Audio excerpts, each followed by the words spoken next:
Which type of gig work do you find more profitable? Shopping and delivering, i.e. Instacart, driving people, delivering food, delivering big orders like roadie. They're all possibly the most profitable. What do I mean by that? So what is the best one for your markets? Keyword your market. I don't know. So let's break this down. What are the bonuses on Instacart and Shipped? These are your shopping gigs. What are the bonuses? Are they giving bonuses every single day? Is it an extra $3, $1? Is it more of a pain to get their bonuses? Like, do I have to do 5 shops and then I get $5? So like an extra $1 per shop. It's not really worth it, right? Versus driving people, Uber and Lyft, same kind of thing. Let me add this to it as well. How long do you have to wait for requests? How many options, right? If it's Instacart or Shipped, how many options are there for me to choose from? Combined with that bonus pay.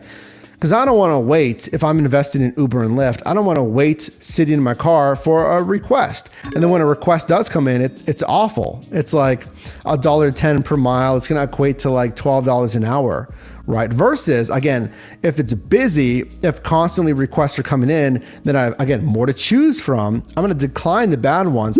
And if you didn't know, the way a lot of these algorithms work, if people are declining the bad ones, they're going to, over time, as it kind of round robins, increase that base pay. And then again, if it's a busy time and day in app, you're going to get bonus pay.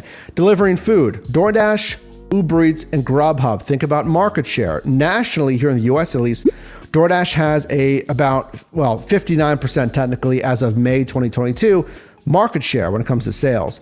And then there's Uber Eats, I think like 20 some, and then Grubhub at 13% market share. That's as reported by Second Measure, a Bloomberg company. How many people are really using food delivery versus grocery? You can put in Walmart Spark in here as well. You don't have to shop unless you do certain kind of gigs, but we'll put it in for grocery, like Walmart Spark. I'm betting most all marketplaces, more people are using this monthly active users, which is a number that Uber Eats likes to report on a lot, delivering big orders like Roadie. If you didn't know, folks, Roadie is a UPS company now, acquired a couple of years ago by them, where you're delivering like just one-off larger stuff. By the way, Bungie is another company as well. If you want to deliver larger items. Now, Bungie, it's like you need a truck, really. So like we're talking like pallets of, whatever. It doesn't necessarily mean it's going to be super heavy. It might be, but Bungie is for, larger deliveries.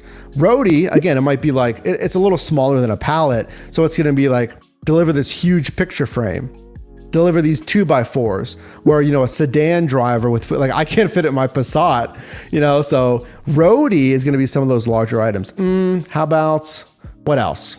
I don't know, a garden statue, something that's just bigger. Okay. The way I see Roadie is what I call a filler app.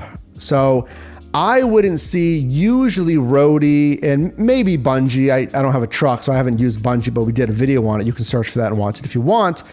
But it's kind of a filler app. It's like, well, I use it here and there if the orders make sense. Like if a Roadie order is going to pay $35 an hour and like $2 a mile, and I am open to doing it, I'm like, oh, hey, I'll take that one. I'll turn off the other apps. So what's the most profitable? You got to answer those questions, bonus pay, frequency. When is it busiest? Like at the time of filming this video, February statistically is the busiest time for this, for food delivery. That's not just me saying that. That's not a hunch, even though I've done this stuff since October of 2015. Thousands of trips and transactions. By the way, like this video, subscribe, and what I would do is we do have an earnings tracking spreadsheet to track your numbers on all of these gigs, because I can't watch this for you, so you can track your numbers to make sure it actually makes sense. So pick up that spreadsheet. You need to understand all of that.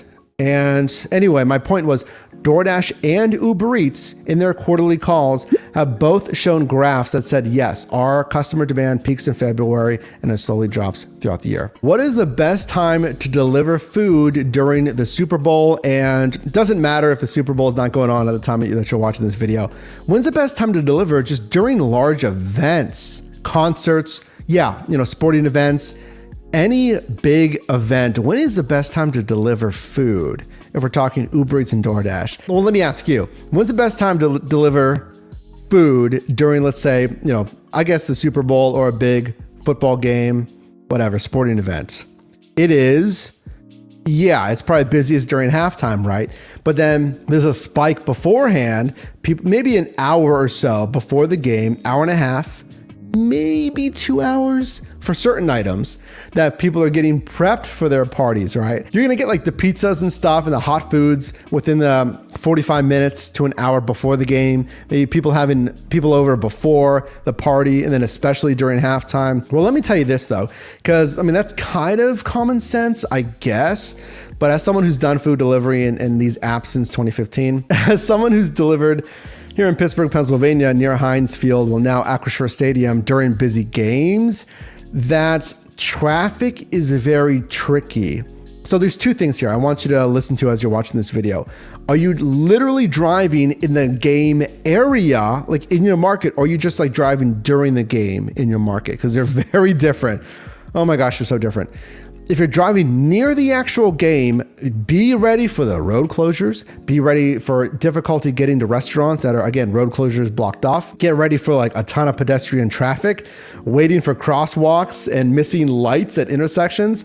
Oh my God, parking is going to be a pain in some of these areas. Again, if you're actually by the game location itself. The bonus pay is going to be crazy. Okay, and rideshare is also a good time to drive as well during some of these big events. Now, if you're driving just in the marketplace at large, okay, not at the actual destination, just in the market during the game, then I would fall back on the best practice that we talked about. For the pre-parties and people getting ready for the parties, I don't think you can miss during the game. I don't, because you're going to have orders constantly through a big game, events are a little different because a big concert or a music festival doesn't equate to like more food delivery orders, okay? Because the concert doesn't necessarily have to do with food delivery. Why does sporting events, why is that related? Because, again, watch parties and the like.